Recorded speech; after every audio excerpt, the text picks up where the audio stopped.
So this has the potential to be the longest awaited podcast, I think, in Girlfriends Without Benefits history. Absolutely. I feel We've like been bugging Jade about this basically since the inception of the podcast. so for at least 50 episodes, basically, we're like, is this the time we're recording this episode? And Jade's like, no, it's not time. No, Is it's this the not time we're time. recording this episode. So it's a little bit surreal, honestly, because I'm like, is this the time we're recording this episode? Oh my goodness. It is time. It is time. I have prepared myself. I'm ready. So Jade, do you want to announce what we're talking about today? Well, I think the title is How Jade Escaped the Cult, right? And so I think the problem is every time I think about like answering that question, I'm like, have I though? Have I escaped the cult yet? Because, that spiritual trauma still shows itself in a lot of different ways in my life, I feel like on a daily basis. So I think that was my hesitation. You to talk still about it. have a relationship with people that are part of it.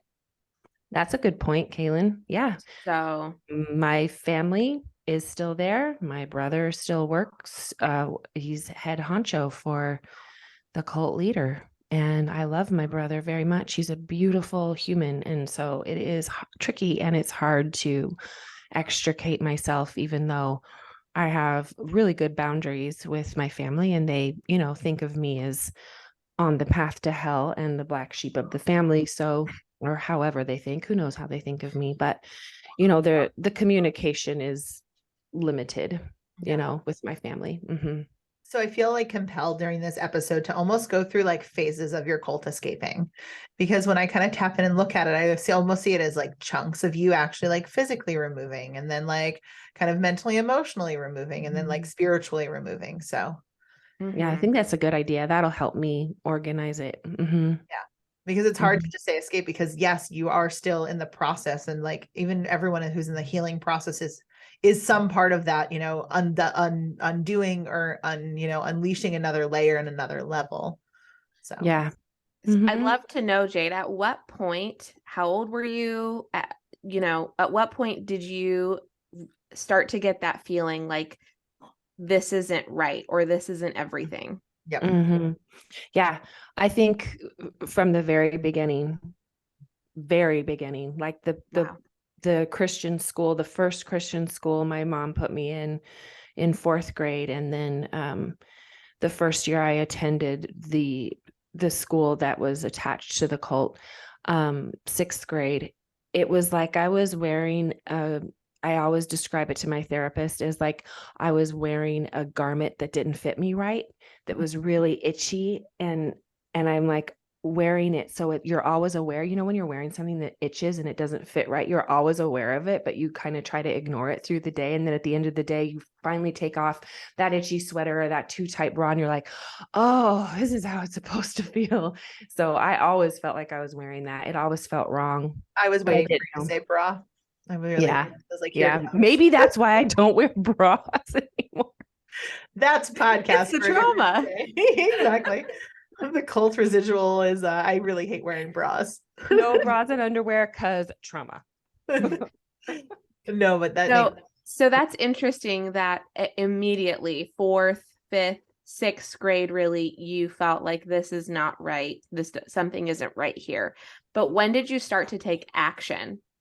Did you take action right then? I mean, we know that you were not the, exemplary yeah. member. Well, but okay, so I tried to take action right away, like right after my marriage when I was 19.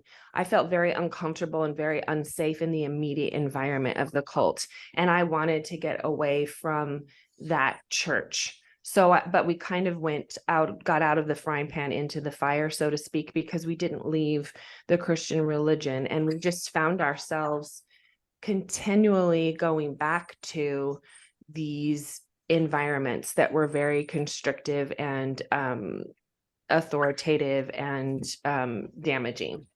I think it's important to note too for the listeners that your husband that you married was not a part of the cult. You brought him into it, right? Yes. Yeah. Yep. I was working at like Pizza Hut and he asked me to go out with him. And honestly, at that point, I had gotten in so much trouble from the cult leader, from my stepfather, from my mother. I was always in trouble and I was so tired of dealing with it that I said that I couldn't date my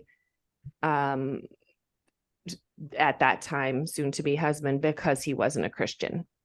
And he immediately was like, instead of running away, which you would expect, he was like, what does that mean? And he asked to talk to my pastor, the cult leader, and then he became part of it like within a week. Like he was hook, line, and sinker. And he's never When stopped. did you So, first realize it was a cult? That's my question. yeah, that was not, I would not have used that verbiage Mhm. until after I left. So 6 years ago, Mhm. I kind of, it had been called that many, many times by different people in my life, but I didn't want to use that word. And then once I looked it up and I really dug in and I spent some time, I don't want to just use that word cavalierly, like, oh, it's a cult. Oh, my ex-husband's a narcissist. I don't just throw those words around. Like I spent like a year plus dissecting and coming to the realization that indeed it was a cult. So in that phase, when you were kind of at the Pizza Hut phase, if you will, it was just, oh, you're not Christian, you're not a member of my church, or Yep, exactly. that makes sense. Mm-hmm. So then Yeah. what was that process like being in it for you and then leaving? Because obviously there is some time between 19 and, 8 years ago. So Yeah. that There, but period right there. should we go further back first? Do you want to talk about your trauma? Because Yeah, I think that probably if I were listening to it, I'd be like, okay, so what made it a cult? What were the elements of your cult that were the most, significant or startling, etc. So should I just list some off or do you want to ask me yeah. questions No, based? let's Okay. list and then we Go. have questions from this Okay, list, I'm okay. sure. Yeah. Let's list some of the things that come immediately to my mind. To be an upstanding member of this cult, you need to recognize that it is a sin to send your children to public school. They need to be raised as, boots on the ground soldiers for Jesus.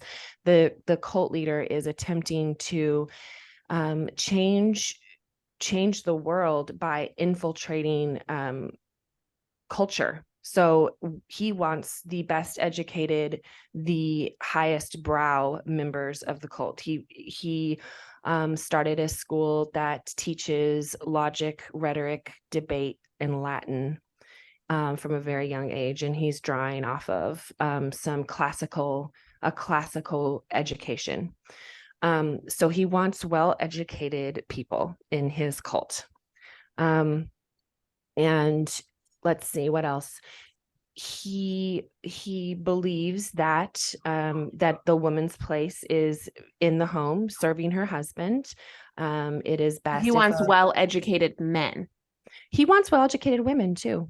Absolutely. But No, you don't get to leave the home. You don't get to use that education outside of your home. Your job is to make babies as soon as possible and raise them in a very specific way to create minds that can infiltrate culture. So your job is to be well-educated women, but to use it all in the home. In fact, I just recently read a quote from his daughter, who's one of the largest proponents of this cult now, and she's written several books, and she encourages women to self-care for a woman should look like spending that energy on your children or your husband. You should not be taking bubble baths or getting massages or anything like that. That is selfish, and you can be selfish sometimes. But self-care is giving yourself again and again and again to your children and your husband in your home. So where does your cup get filled up at if you have to continually from your children and your husband? From a Your children and your husband. cheap bottle of booze. You can't So drink. pouring into your kids and husband. So pouring out of your cup should simultaneously pour into her cup. Well, if you're a genius God. and you study science, you should understand that you can't pour out and in at the same time. You pray. Then you from pray, the same Kaylin. location. You pray. God will do it. God will give it to you. God will fill the cup These for are you. people that are well educated, correct? Don't there, Not, you know what? not in logic, apparently. I mean, if they skipped that day. If you were sitting here and this woman was on the podcast with us, she is brilliant and she would use, I mean, she wouldn't win an argument with you, but she would show up really well. And many people listening would be like, oh, she kind of won that debate. I promise. I would take a cup and I would take a second cup and I would pour into it. And I would ask, how can this cup pour into this one while this one's pouring into it? You're not praying hard enough, Kaylin. Ask Jesus for no more help. Actually, literally, that's what I would have said. Yeah. And if you go back to my journals, that's what they were full of. Me crying out like, okay, I can't do this, but I feel like that's all I can do. So I'm doing something wrong and I'm not praying hard enough. And I am not, submitting enough to God. I'm not crying out to Jesus enough. I'm not reading my Bible enough. I'm not studying. Like, this is never enough. And that just layers on the shame and the guilt and the shame. Correct. Right. Like layer after layer, especially layer if after layer from an internal family perspective. Right. So and then the masking too, because you've now created this army of mothers who are drained and are basically being told if they don't feel good, then they aren't doing enough. It's their own fault. Yeah. And so they have, I'll say they, it is definitely not a we, they have these insane, quickly swept under the rug episodes every 5 or 10 years where a mother will go teats up. She will create she will make 10 babies. She will make all of the food from scratch. She will have a farm. She will be making lace. She will be making homemade bread. She will be having sex with her husband as much as he needs to have sex. And therefore rape is a common occurrence because you have to submit to your husband. So if he wants to fuck you, you have to open your legs and say yes. So there's woman after woman coming out of the woodwork saying, I have been raped by my husband over and over and over again. Vanity Fair wrote an article about that not so long ago. We can link that in the show notes. So every 5 or 10 years, a woman will go teats up in this community and just disappear. She will leave all of her children and just go. I don't know. I don't think I can't think of a suicide. They like literally leave, change their name, move. They run away. They just run away. And just thinking through that, because I mean, all 3 of us have kids, like to get to that point of just up and leaving everything, including your children. Yep. Like, where do you have to be? A moment to feel that. I was there. I almost did too. Yeah. I was very, very close. Because even though I had physically left the cult, I kind of, so backing up, well, we got to finish that list of things that kind of make this a cult, right? So we've kind of gone through several of them, including getting a woman getting married young, making as many babies as she possibly can, having sex with her husband as much as he wants. And all of this too, these principles. Go for it. You and I were going to say the same thing anyway. Say the same thing. We were. I know, that's why I said go. Is even just yesterday I was looking at all of these things are written and documented in books and like baked or like manipulated. I'm going to not say baked, but manipulated in theology through this guy's lens.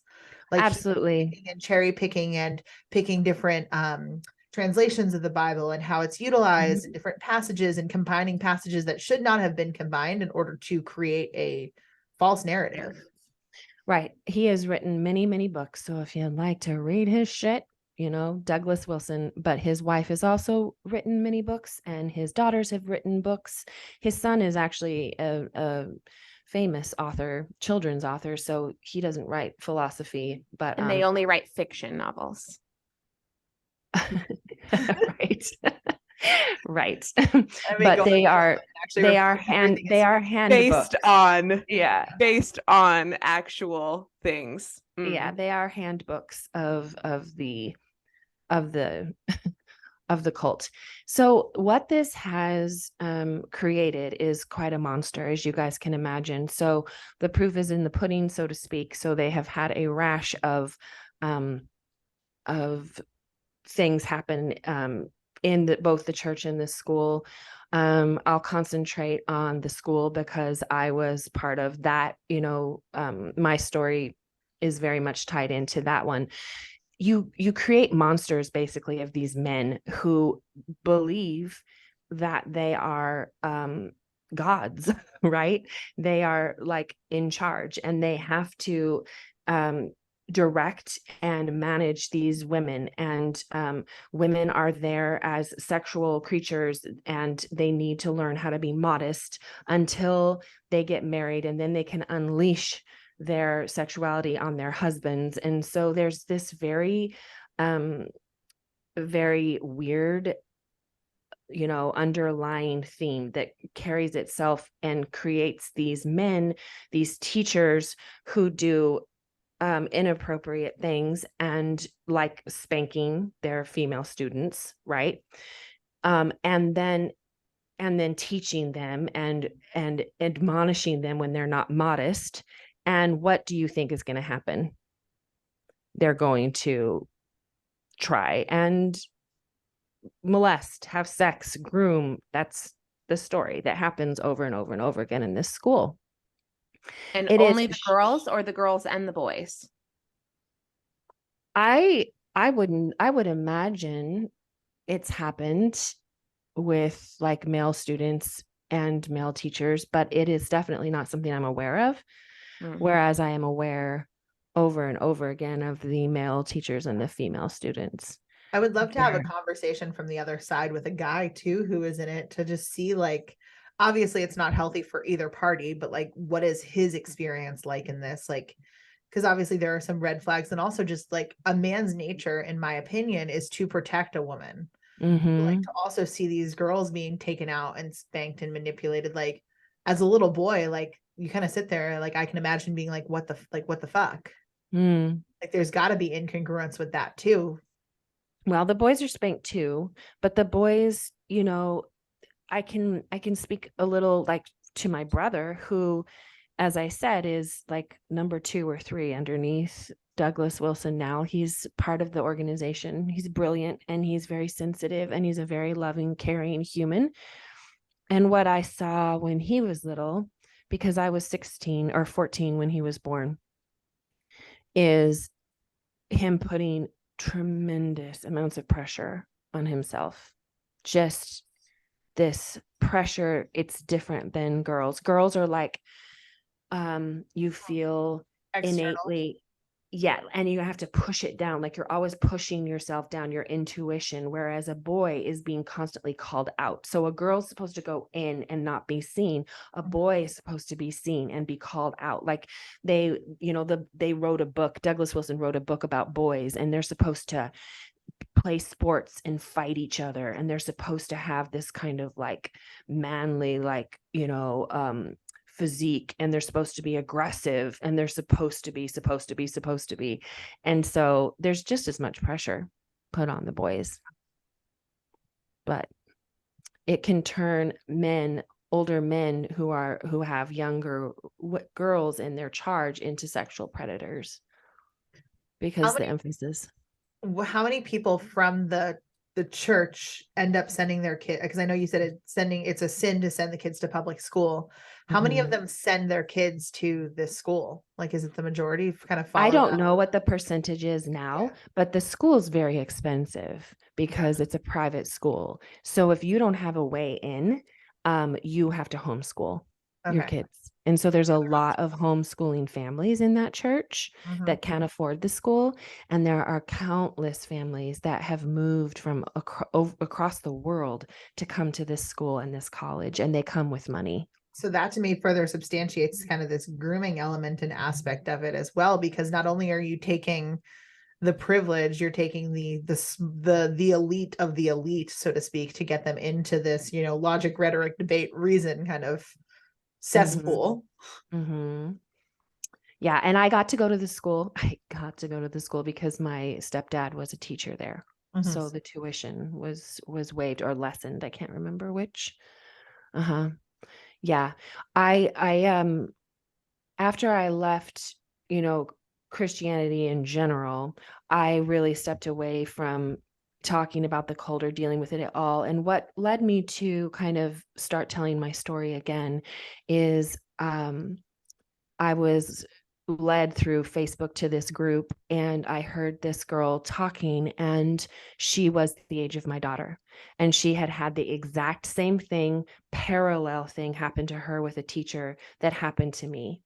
And the parallels up into, like words that were said to her, like Douglas Wilson after my teacher molested me and everything came out. It's a whole story. I was called into his office, and he said, he said to me, "We always knew you were going to have trouble with boys and men. And so we're really glad that it happened on our watch so that we could guide you through it." So the blame was put on me. My stepfather came to me. The blame was put on me for attracting the attention of this 40-something-year-old man. Who should know better? Well, he did know better. Like, yeah.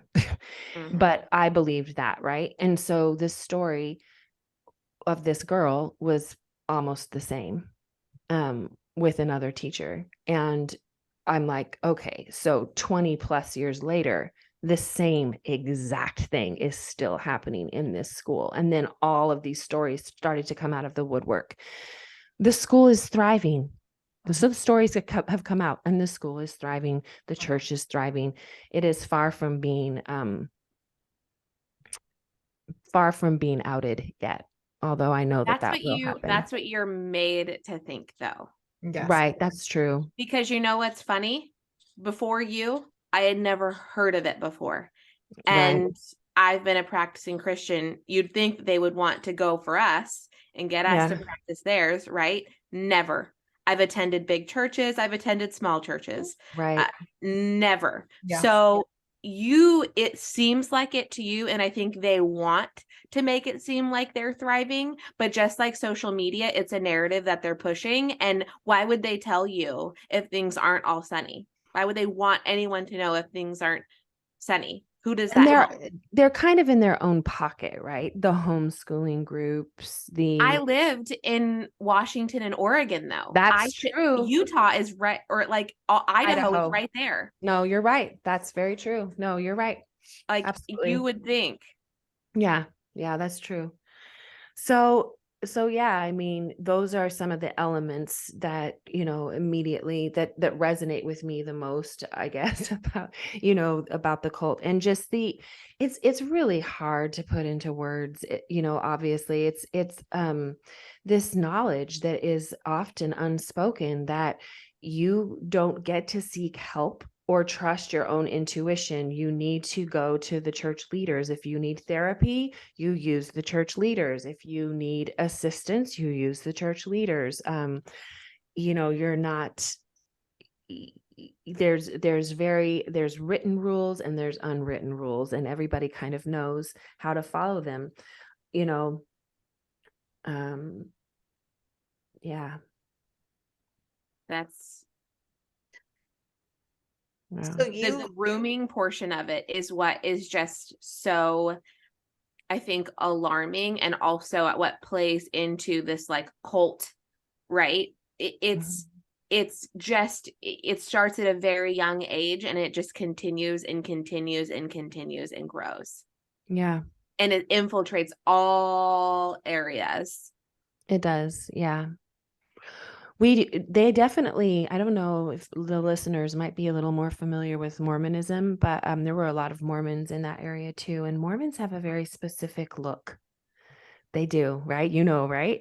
The way that they even dress, the way that they carry themselves, the way that they greet you, the way that their homes look. Like you can tell a Mormon, like by the way their house is decorated. Same for my cult.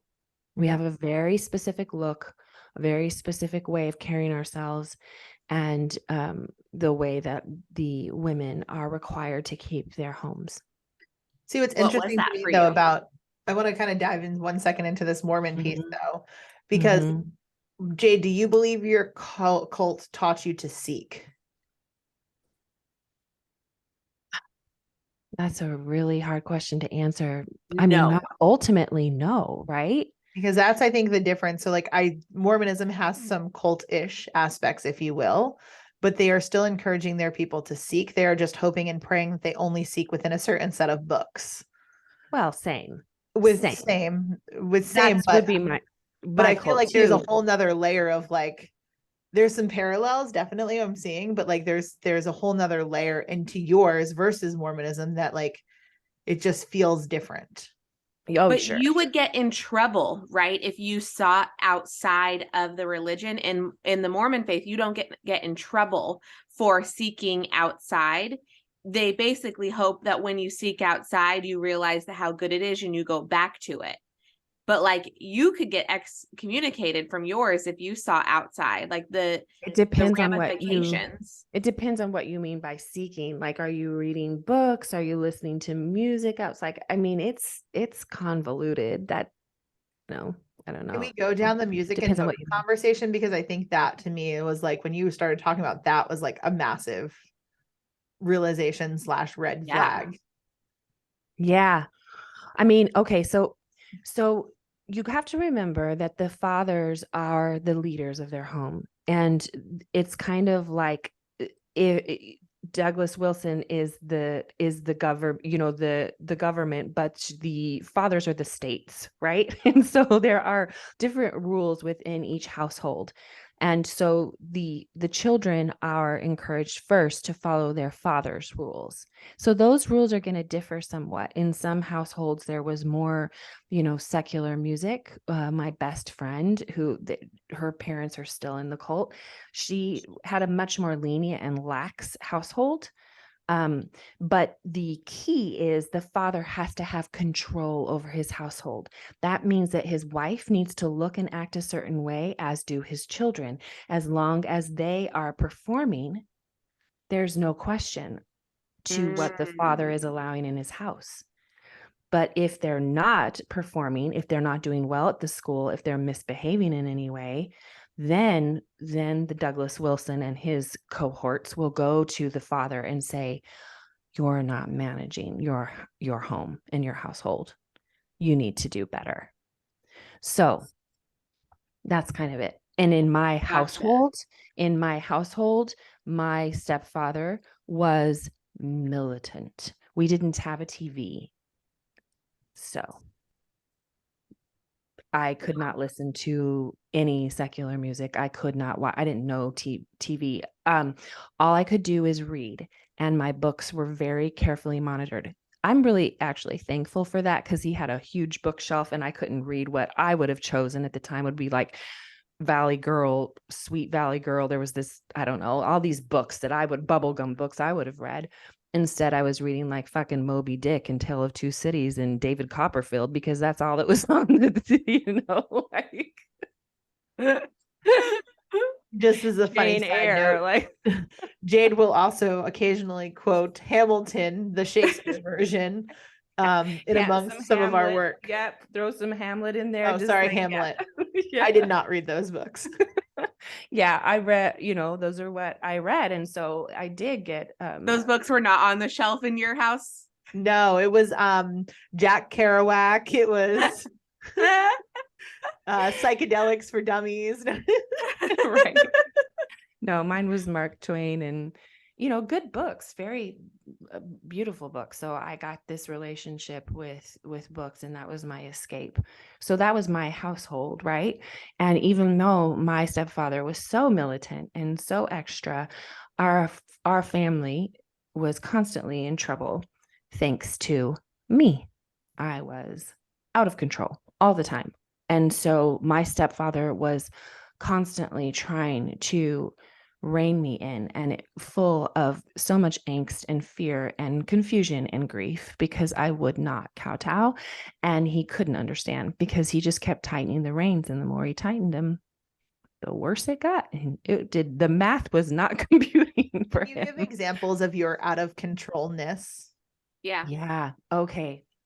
So I couldn't stop talking, like in class. Like I was big, extra, like a loud personality, and that was not okay. So there was a constant, like, the teachers would be like, be less talkative, be less extra, less flirtatious. I was constantly in trouble for this flirting. It was What just did kind they consider flirting though? of smiling and being loud and talkative to males. Just that.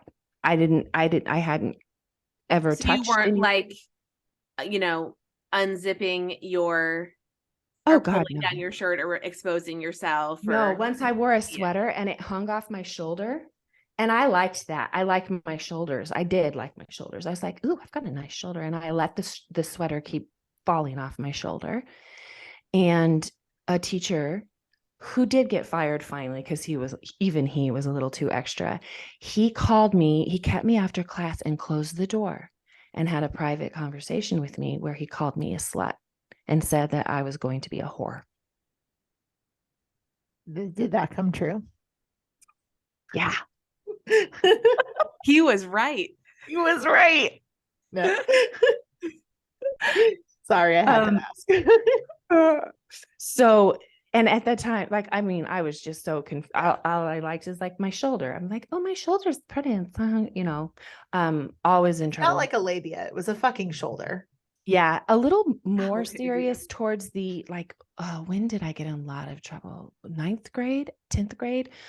Some sneaking out situations where I said I was going to this, the dangerous Nazarenes. They were dangerous, but I convinced my parents to let me go to their youth group, which was dangerous. Their youth group was dangerous.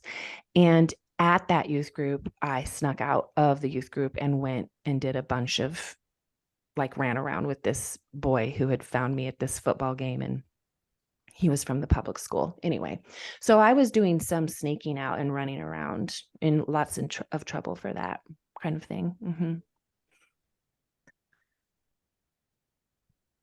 But mostly talking.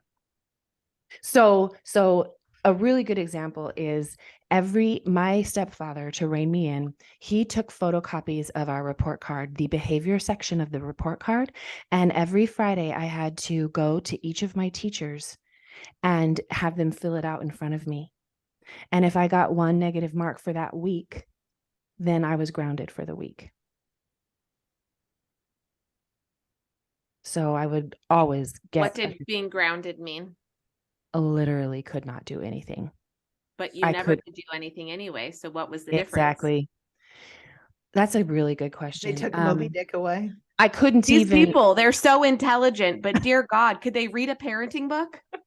Whoa, we did. Oh, they did, but it was written by the church. Come on. Exactly. It was written by Douglas Wilson. Exactly. And he thinks that if you pour out of one cup, this cup can, come up and fill this one too at the same time. So even though I stuck on the physics aspects of this. I just love that they're so highly educated. I'm like, this is basic. I know. When I was married and I wanted to leave the cult, that's why you say escape the cult. So that was the first time I quote escaped. I was so inundated by everything that when I became a parent, the first thing I did is grab their fucking books. And I started reading them and immediately started parenting from guilt and shame. Like, believing that I had to have my daughter, my sweetest little daughter, under this sort of tight control where if she, defied me at all, I had to spank her. And I would spank her and spank her and spank her and spank her and spank her. Why Did it ever work? Yeah, it did with her. It did. And I just snuffed her little fire right out. I mean, she's been on the podcast. We're doing well. But all the time I'm coming to her and I'm like, see, baby, when you're in this guilt and shame, that's because mama snuffed your fire out. Not just because, but I mean, there's I work in therapy with it. I don't have guilt and shame around my parenting. I was doing the best that I could. And, but Correct. I have spanked the shit out of my children and done it with like All of them? fear. Sophia broke me because it wouldn't work with her at all. It didn't matter. She'd look at me like, fuck you, mom. Like she wouldn't say those words. She didn't know those words. But yeah, Sophia broke me of the spanking. So why do you think that your ex-husband was accepted so readily and so quickly into the cult? Oh, because to get into the cult is not hard. You just have to say, Jesus is my Lord and Savior. I will have no other. And then the proof is in the pudding. If you are obeying the rules, reading your Bible, going to church, in fellowship with other Christians, it's pretty easy to get in. Yeah. They won't like make you a member necessarily until you've kind of proven yourself, but even that's not that quote hard to do. Yeah. Of course, if things were really that good, then it would be harder to get in. Just saying. Right. Just throwing that out there, just sprinkling that in. That's a good point. That's a good point. That's a really good point. I mean, especially if they're going to raise the elite of the elite to get into the inner some sort of testing. Yeah. Now there's getting in the cult and then there's getting in the cult. Do you know what I mean? Like there's the inner circle, the upper echelon, the high ranking. I mean, you don't touch them, right? But didn't your ex start infiltrating into that side of the system? He did. He got pretty far. He did. Yeah. Yeah. So even though we had left the cult, the physical cult, and moved to a different town, we still listened to his sermons and read his books and followed his teachings. And found other churches. If you could put yourself back in there, what would you say is the most appealing part about him? About the cult leader? Yeah. / worship leader, pre cult determination. If pastor, did you guys call him a pastor before you knew he was a cult leader? Pastor Douglas Wilson. Yeah, he was pastor. If he were on this podcast and talking to you, you would love him. Disagree. He is. I mean, he repulses me. Actually, I have a visceral reaction when I hear his voice, and I really don't know him. Like immediately, I did. Yeah, no, I hear that. So that reaction, that strong reaction that you have, that visceral reaction, it makes me want to throw up. It can be the opposite for a lot of people. I think that there's probably people that would meet him and have neutral, but not very many. Does that make sense? So he's very compelling to some people. His ability to really make you feel like he cares about you. I was going to say, so it's the people that are lost. Yeah. People that don't have a home, that don't have a foundation, that are floating. No sense of personal power. Correct.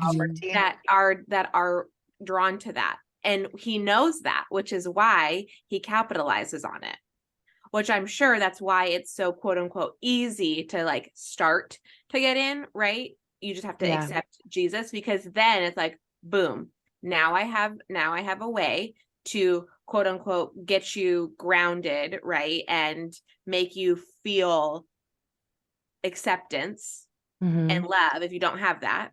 Which again, that's probably what they're attracted to in him, which is the part that repulses me because it feels so disingenuine. Right. I think a good, very, very short story that kind of highlights that is that I had left the cult. I knew that I had gotten the teacher who molested me fired, but I still had this sense of guilt and shame that it was my fault. I knew that what Douglas Wilson had said to me in his office and the way that he had made everyone treat me as if I was the responsible party was wrong. I knew that. And I carried a lot of anger towards him, but I was still subscribing to, I was raising my kids in the classical education. So I was homeschooling them because there was no classical Christian school by where I lived. Mm. And we were still listening to his sermons, even though I knew that he had done this thing to me, right? That was wrong. And we went to a conference in Nashville, Tennessee, myself and a couple of other moms that were homeschooling. And I turned around and he was standing in front of me, and I hadn't seen him for 10 years at that point. And my immediate reaction, you guys, was to start sobbing. And if I would have been able to, with any measure of like, I would have like gotten on my knees and like grabbed his, coat, right? That's how I felt when I saw him. Immediate, no thought, no time to think, no time to anything, just like started sobbing. So I have a question for you. Have you talked to your therapist about that? That story specifically? No. Yeah. Because I wonder, emotions, especially strong emotions, when you've been traumatized by someone, can present themselves in an inappropriate way. Absolutely. So you obviously had a visceral reaction to him. Your nervous system was activated immediately, right? Exactly. And you had an emotional response that you interpreted as worshiping him, right? Yep. But that could have just been an involuntary response. Oh, like 1,000%. moment, right? Oh, 1,000%. Yeah, but my body was like, your tears were probably from like fear and hurt and pain and not from adoration. No, but my brain, it's fucked up. In my brain, what I said, so I started sobbing. I needed to make sense of it because I don't cry in front of people very often. I'm very like, try to measure self-control. We were in a crowded room. He was a very popular person, so everyone was looking at him. So I was sobbing in front of him. That's embarrassing, right? And my brain tried to cast around for why I was having this reaction instead of like, because I, at that point, had no idea how to check in with my body, zero. Yeah. And I said, I'm crying. So I said to him, I'm crying because Jesus is big enough and God is big enough to cover over anything that's happened between us. And you are his mouthpiece. You are such a great man. And I can forgive you. That was supposed to happen. I don't know. I said a bunch of words to him. And then did you take your shoulder and just go like this? Because I would slut. That's a sexy ass shoulder you got there though, Jade. I don't blame that teacher for being turned on by it. You got hot shoulders. I know. Kayla and I have had the privilege of seeing Jade's shoulder and touching it numerous times. So true. So play psychologist and tell me how or why the reason I know the answer to this, but it's fun. Why I played the slut or the whore to get out of that whole situation once and for all. That when I was finally ready to leave, I subconsciously chose to have an affair and have mad wild sex with another human that was not my husband, and then be unrepentant for it. Do you really want to talk through this? Because you should talk. I could tell you. Yeah. What were you told from a very young age was bad about you? I have too much sexual energy. Self-fulfilling prophecy. Yeah.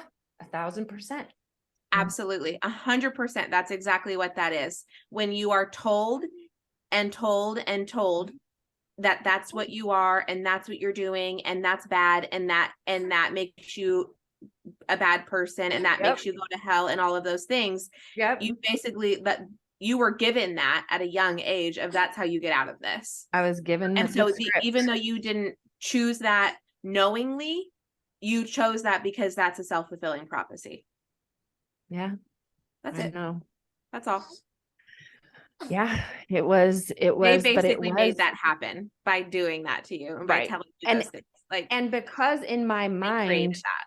I literally lit a torch. If you imagine my life was this forest that I had built, I lit a torch and I burned the forest down, like completely burned it down with that act. And because I wouldn't repent, even though I was no longer in that cult, by the way, you guys, but I was in another Christian church, which many people have called a cult. I don't know if it is, but I was publicly excommunicated from that church on the stage. I was very influential in that church, and I had a lot of, like, I counseled a lot of women, etc. And so they really needed to make an example of me. And so the pastor said that I was excommunicated because of adultery. So he called it out, like he aired my dirty laundry, should have sued him in front of over 1,000 people in this very small community that I live in. And so that is when I wanted to run away, because I had to see everyone all the time, and I had no money, no help, no nothing, and I did not want to stay in this community where I was being publicly shamed and humiliated over and over again on a daily basis. Strangers knew about me, weirdest stories, like so many crazy stories. I was being talked about for months and months all over this Were they town. at least telling the truth? Like, did they have the story right? Because I would have been like, hold on. If you're going to talk about it, you got to get the details right. He had his hand up my skirt when she found out. And this is why we No. We didn't go there on vacation. We went here. It was a work trip. Oh my God, I love you so much. Like, if you're going to talk about it, you got to have the facts straight. Come on. Right. I very much have that sort of attitude at this point in this scenario, because It's been happy ending. I did not run away. I stayed, and I learned how to look at every one of those people with my shoulders back and bare as often as possible, and wearing whatever the fuck I wanted to wear, which and tatted up beautifully now, tatted too, up, may I add. tatted up, and just look at them and be like, hey. And I faked it for a while, and then it wasn't fake anymore. So that is beautiful. Yeah. But I have two things. One, I think the listeners deserve to understand that process for you of when you, what you did, right, to quote unquote that first phase of leaving, or second, third phase, whichever number. There were obviously quite a few phases before you actually did the act of leaving your ex-husband. Right. So I think the listeners deserve to know about that and what that experience was like, and maybe an anecdotal story or two about that time. Okay, so what? Say it again. I was distracted with my power cord. Not the whole thing. So when you left, you had this awakening, right? Yes. Of like, oh my God, there actually is this other world out there that you have not allowed yourself to be exposed to. Right. We've alluded to that a lot, right, on this podcast. I mean, that, that experience of leaving, and the way that I did unlock something. And basically the way that I kind of understand it, again, from a psychological level, is I wasn't allowed to be a teenager, right? And all of those natural urges that I had were suppressed. And so I felt very much, I've literally felt like I was 17, 18, 19, 20, 21, 22, and I had to shove them all. I literally shoved all of those years into like 1 or 2 years. So every single thing that I could do, I did. But because of my age, I was almost 40. And if you look back at pictures of me, something like happened to my face where all of my age just like I looked younger when I was 40 than I did when I was 20. You guys have seen the pictures. Oh yeah, Mhm. we know. Yeah, you reverse age. It's really weird.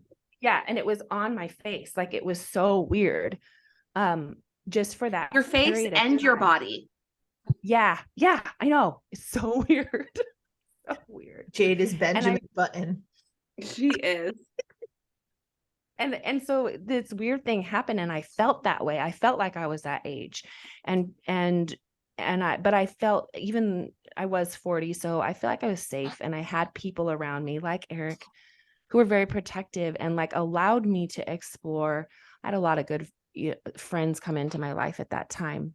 Heather would be one of them that lives in Florida now. You guys have met her. Yeah. And they allowed me to be whoever I needed to be with freedom and encouragement, but they still helped keep me safe. So I felt like I was able to enjoy all of those things. And your favorite story, right, Kaylin, is the first time that I heard Beyonce's Drunk in Love. And I was listening to the song and I was like, I'm verklempt. Like I was totally undone by that song. And I couldn't believe that that was a song that actually played on the For Reals radio. And it became my theme song. I think what I love about it is that, you know, you were an adult. You could have chosen to listen to pop culture. You could have chosen to consume that stuff. You weren't even living in the area of the cult. You obviously still, you know, experienced it and put yourself in it, but you weren't technically in it. So you could have, you know, been in the car and by yourself at some point. Not that you were ever. The wrong radio station on. No, Yeah. because the church that I was in still had a lot of those major proponents of fill your mind up with things that are holy. Totally. And I was still subscribing. In fact, at that point, my ex-husband had become a pastor. So now I was a pastor's wife. I had painted myself into this horrible corner where I felt uncomfortable. You talk about an ill-fitting garment. Me as a pastor's wife, that shit's whacked. Like I was not. I was trying really hard, you guys. But it's almost like one of those masks you wear that it's like, yeah, exactly, Cass. Like, and I was so good at it, but then every once in a while it'd be like, and malfunction. Yeah.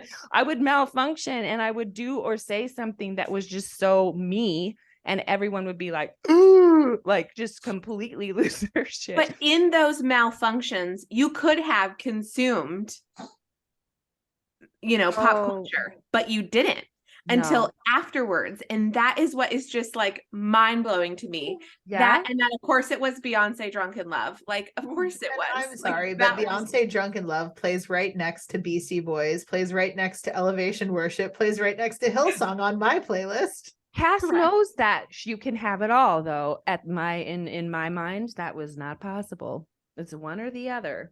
I mean, I know that now, but you know, I did have to put away, as you guys know, and still have some issues with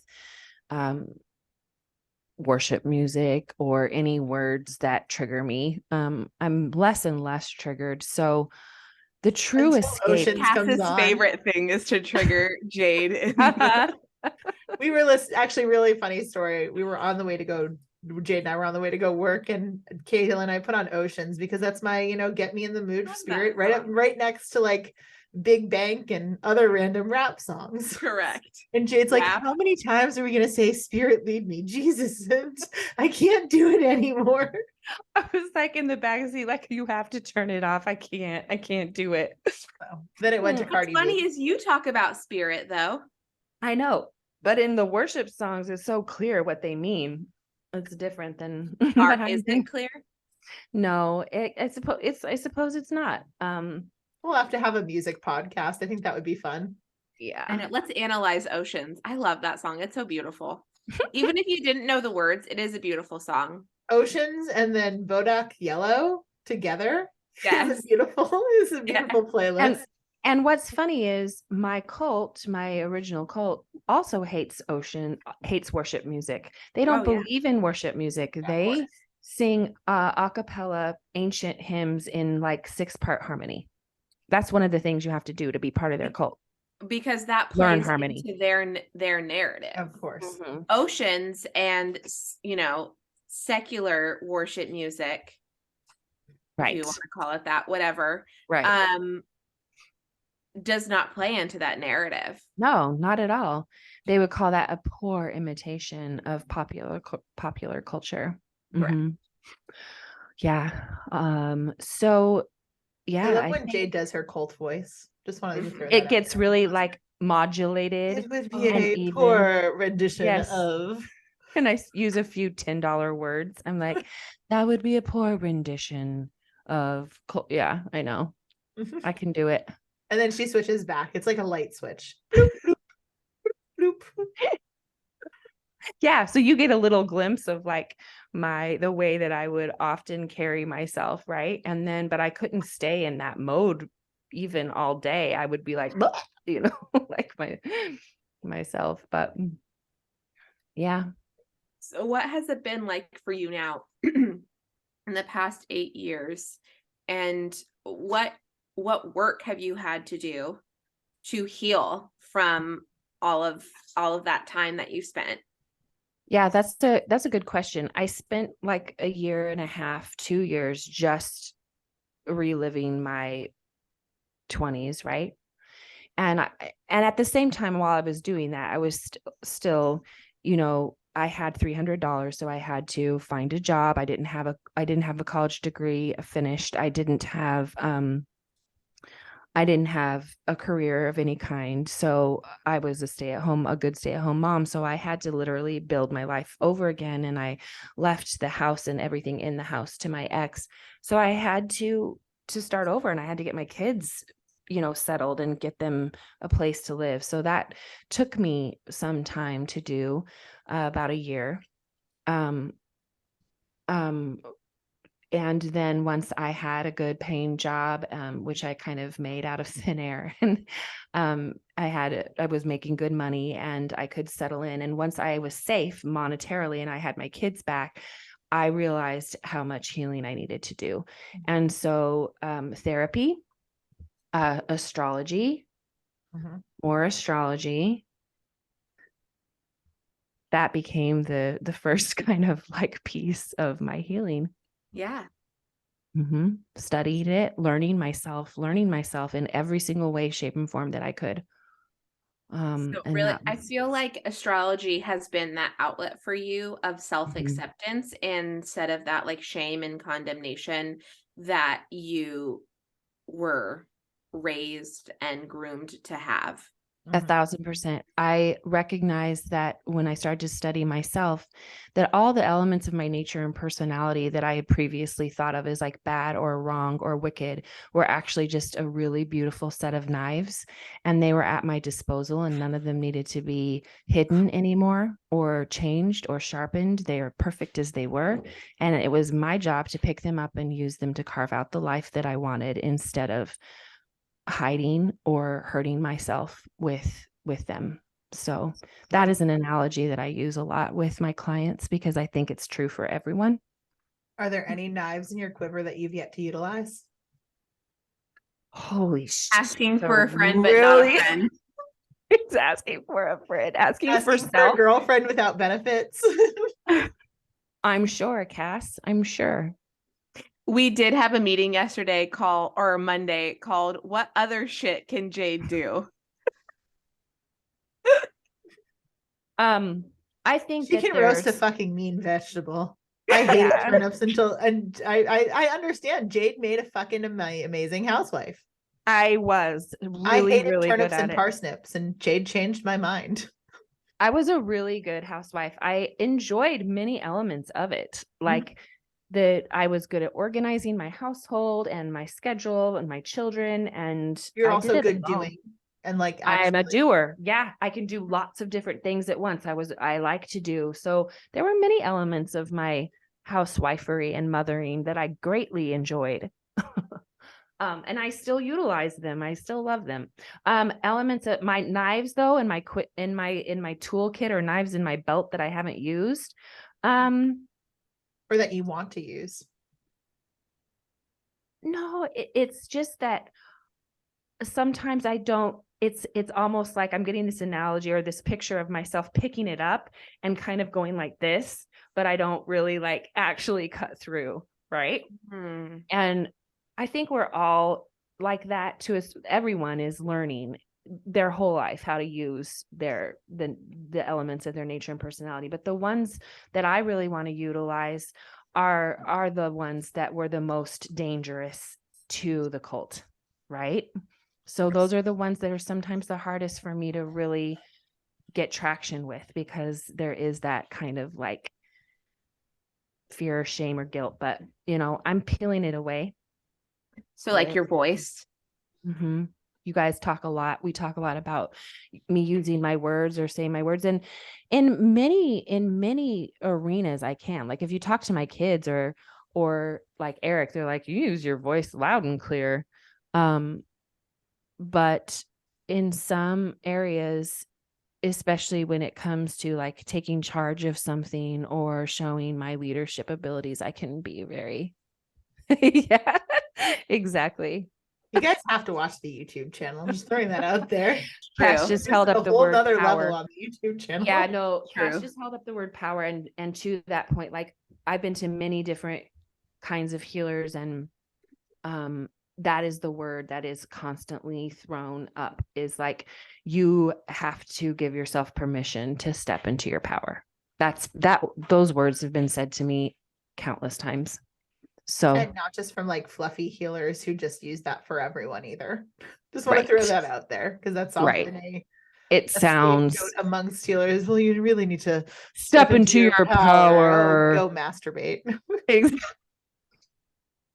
There's an episode for that. Exactly. Yeah. So I guess, how did Jade escape the cult? She still is. But I am on the right track. That's for sure. And I asked one other question that came to me, but then we started going off in other areas. Yeah. Hi, Eric. Welcome to the podcast. Hi, Eric. When you left your ex-husband, and we're going through all of that, did you tell your family? How did your family find out? And what was that process like? Because I assume before the affair and stuff, they didn't really know how you were feeling about everything. And they probably didn't look at you as the black sheep before. So what was that kind of transition from being like, okay, in their eyes to like bad? Oh, that is a loaded question. And I'm going to need to answer it in a short way. One of my daughters who is sitting, she's just got up and she's drinking her coffee. She's pretty close to me. And we have had to have years of healing around that, right? Because I was wearing that ill-fitting garment, but I made it look like it fit me really well, right? So like my best friends of 20 years who are no longer my friends, they all got together and wanted to commit me into a mental institution because they were convinced that I had some late blooming schizophrenia or bipolar, or they literally thought that I was mentally unhinged, because that's how weird it was that I would do something like that. And it was weird to me. It was weird to my children. I literally changed overnight, you guys. That was impossible to ask of anyone, my kids. And so they really had to bear the brunt of that. And it took a lot of years of healing. And the position that I needed to take was first just the observer, and kind of seeing where they all individually fell in their needs, what they needed from me. And honestly, it's been 8 years, but we're still healing from that. Like, I just did a trapped emotion session with with my daughter like 6 months ago or something, and I was untrapping all of these emotions of abandonment, and they were about me, you know? And so that was a huge process. And I don't have any of the friends that I had then. I started over, and with my family, it's Good very, riddance. Good yeah. riddance. Oh, for sure. That would not fit with you. No. I'm And just my curious how family, many of them listen to the podcast though, because it's always the people that you yeah. are like, I'm done with you. I don't need you in my life. That like secretly. Wanna know That's a what you're good doing. point, Cass, because I've had at least four women, at least four. I've counseled 4 women out of their churches. And begrudgingly counseled. I don't even want to use that word because I hate, like, the first one that came to me and they're like, me too.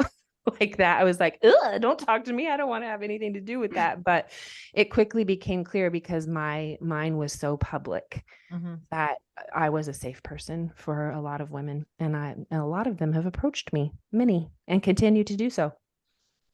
So yeah, the healing process for me to make it through that and to maintain a relationship with my children. And I feel like my relationship with my children is better now than it ever was. So when did you go from JD to Jade? At that exact same time. That exact same time. A lot of people still call me JD. But and that was my name at birth. But I had a job towards the end of my marriage where every time I said JD on the phone, they thought I was saying Katie, and then I would email them and it would say Jade, because that's how my name has always been spelled and is legally spelled. And so it was easier for me to just start saying Jade instead of JD, so they wouldn't hear Katie. And I just became Jade, and that felt right to me and good to me. It wasn't even like I thought a lot about it. It just was. So It fits. It totally fits. I still don't understand the JD thing, but that's a whole nother story. I know it's not phonetically correct. No, My mom she was a teenager. She was a hippie. She named me after my aunt's invisible playmate called JD Ray that she had for like years and years. And my mom liked the sound of it. So is your middle name Ray? It was supposed to be, but she changed it the last minute to Marie, but she spelled it Mari. So my name is JD Marie, spelled JADE MARI. Mari. I didn't know that about your middle name. That's cool. Yeah. We'll have to have a past download regression episode from some of the downloads that I got, because Amelia's middle name is Ray. Really? Yeah. I did know that. Yeah, that was supposed to be my middle name. The irony is real. Yeah. I feel like my name is a really good, and the story of my name is like a really good description, a short description of my life in general. 100%. Yeah. Yeah. So, well, thanks for taking this journey with me. It was, I don't know if we're finished, but it feels like we're at a good stopping point. What do you think? It's a start. We're at a start. Thanks, Caitlin. I was gonna go there too, but I'm glad you did. We took a little chip off of the whole picture, so a little nick. We've got more to go, but I think this is I think it gives more context and background for our listeners when it comes to things that we talk about. So thank you for being vulnerable, sharing Anytime. that's big. Yeah, it's a healing process at this point. It was hard at first, but and it's always healing when I'm talking to you too, because I trust you and it feels safe. So thank you.